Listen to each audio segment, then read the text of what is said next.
Assalamualaikum warahmatullahi wabarakatuh. Perkenalkan, nama saya Anissa Nur Ainia. Saya dari Prodi Pendidikan Matematika, Fakultas Keguruan Ilmu dan Pendidikan, Universitas Matlaul Anwar Banten. Saya di sini akan membahas tentang geometri proyektif. Dalam pembahasan kali ini, dalam geometri proyektif, saya akan membahas tentang yang pertama, perbedaan antara geometri proyektif dan geometri Euclid. Yang kedua, saya akan membahas tentang pengertian pangkal geometri proyektif. Yang ketiga, saya akan membahas tentang definisi-definisi dalam geometri proyektif dan aksioma-aksioma dalam geometri proyektif. Sebelum kita ke pembahasan yang pertama, yaitu tadi perbedaan antara geometri proyektif dan geometri Euclid. Nah, saya sedikit akan membahas tentang sejarah munculnya geometri proyektif. Nah, munculnya geometri proyektif ini didasari oleh melukis, yang pada saat itu pelukis sulit menampilkan bagaimana melukis garis sejajar di atas kanvas. Nah, proyektif ini berasal dari fakta bahwa pemandangan yang diambil dari kenyataan menjadi diproyeksikan pada kaca. Seorang seniman sekaligus pelukis dan pengukir kayu yang bernama Albrecht Dürer ini, dia mempunyai tujuan, yaitu mempelajari geometri ini memiliki tujuan menampilkan secara nyata semua di sekitarnya, yaitu untuk merubah objek 3D atau 3 dimensi menjadi objek 2D atau 2 dimensi. Nah, itu adalah ide dasar gambar proyektif. Nah, setelah itu kita kembali ke pembahasan yang tadi akan saya bahas. Yang pertama yaitu perbedaan antara geometri proyektif dan geometri Euclid. Nah, ada 5 perbedaan. Yang pertama, secara intuisi, ruang proyektif memiliki titik lebih banyak daripada ruang Euclid. Yang kedua, dalam geometri proyektif tidak dibicarakan tentang sudut seperti dalam geometri Euclid, karena sudut adalah contoh konsep yang berubah dalam transformasi proyektif, seperti yang terlihat jelas dalam gambar perspektif. Perbedaan yang ketiga yaitu geometri proyektif tidak didasarkan pada konsep jarak. Yang keempat, tidak terdapat pengguna jangka dalam geometri proyektif, sehingga tidak membahas tentang lingkaran. Dan yang kelima, terakhir, geometri proyektif ini menggunakan prinsip utama seni perspektif, yaitu garis sejajar berpotongan di tak hingga. Namun, pada dasarnya, geometri proyektif dapat dianggap sebagai perluasan dari geometri Euclid. Nah, geometri Euclid ini terkandung dalam geometri proyektif, sehingga teorema terpisah namun serupa di geometri Euclid dapat dibahas bersama dalam kerangka kerja geometri proyektif. Misalnya, garis sejajar dan garis berpotongan tidak perlu diperlakukan sebagai kasus yang terpisah, karena dua garis sejajar tadi dalam geometri proyektif juga memiliki titik potong. Sehingga titik potong dua garis sejajar ini yaitu adalah titik di tak hingga. Seperti itu. Yang kedua, pembahasan yang kedua yaitu pengertian pangkal geometri proyektif.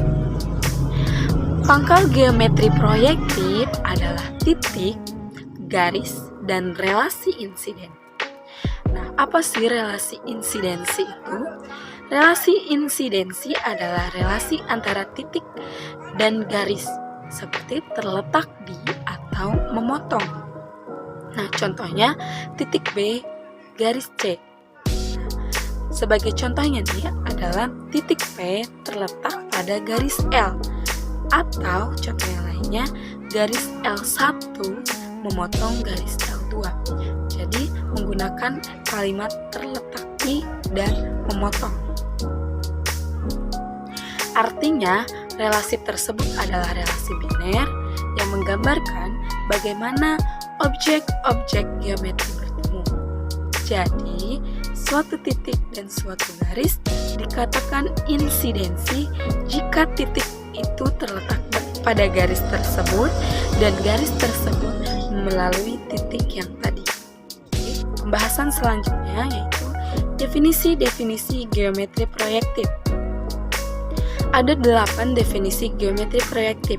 Yang pertama, himpunan titik-titik disebut kolinear jika setiap titik pada himpunan tersebut insiden dengan garis yang sama.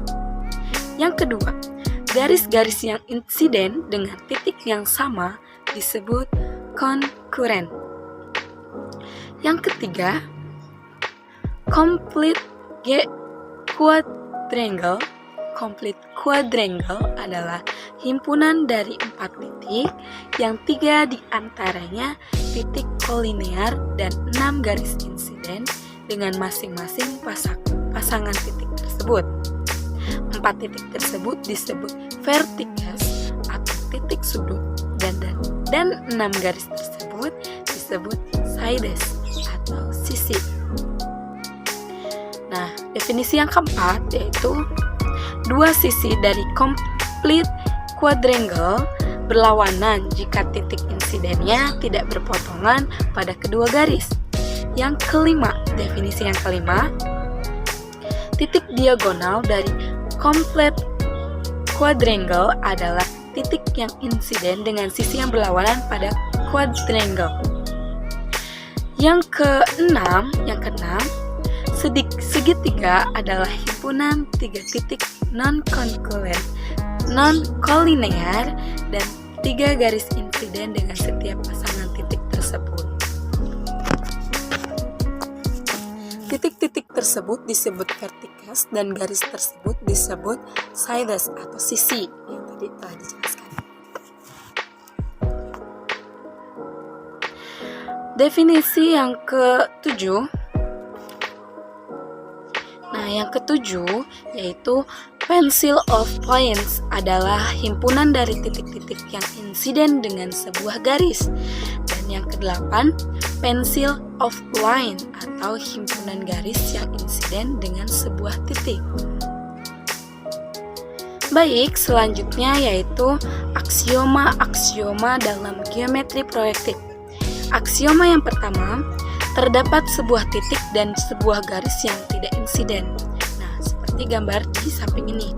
Ada titik A dan garis dan ada garis. Nah, ini dikatakan tidak insiden karena si garis ini tidak melewati titik A tersebut. Nah, untuk aksioma yang kedua yaitu setiap garis insiden dengan minimal 3 titik berbeda. Nah, ini garisnya terdapat 3 titik B, C, D. Jadi minimal itu 3 titik berbeda yaitu B, C, D tadi. Aksioma yang ketiga yaitu 2 titik sebarang yang berbeda berinsiden hanya dengan 1 garis. 2 titik sebarang yang berbeda berinsiden hanya dengan 1 garis. Nah, 2 titik sebarang yang berbedanya itu adalah A dan B. Yang berinsiden, yang berbeda kan ya, berinsiden hanya dengan 1 garis. Nah, garis ini melewati titik A dan titik B.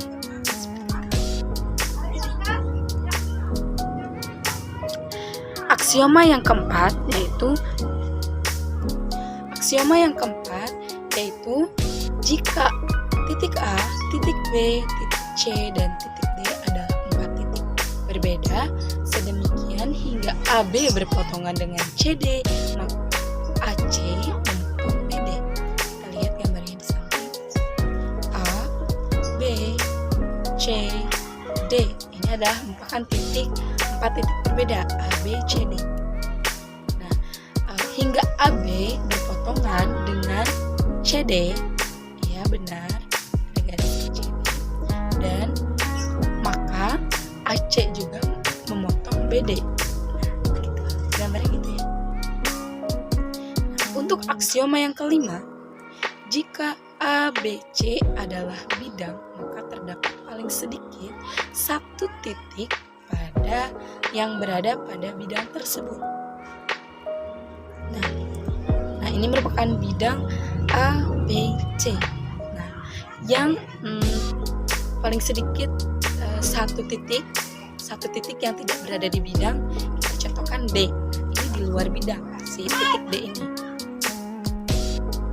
Selanjutnya, aksioma 6 yang berbunyi dua bidang sebarang yang berbeda memiliki paling sedikit dua titik potong. Nah, ini ada dua bidang. Nah, memiliki paling sedikit itu dua titik potong. Nah, titik potongnya itu adalah A dan B. Selanjutnya, aksioma 7. Tiga titik diagonal pada komplet quadrangle tidak pernah kolinear. Nah, seperti ini gambarnya. Yang kedelapan, jika suatu proyeksi memproyeksikan tiga titik invarian yang segaris, maka hasil dari proyeksi setiap titik pada garis tersebut adalah titik invarian. Di sini ada titik A, B, C, dan O. Seperti ini gambarnya. Oke, baiklah. Mungkin cukup sekian dari saya. Kurang lebihnya mohon maaf. Wabillahi taufiq wal hidayah. Wassalamualaikum warahmatullahi wabarakatuh.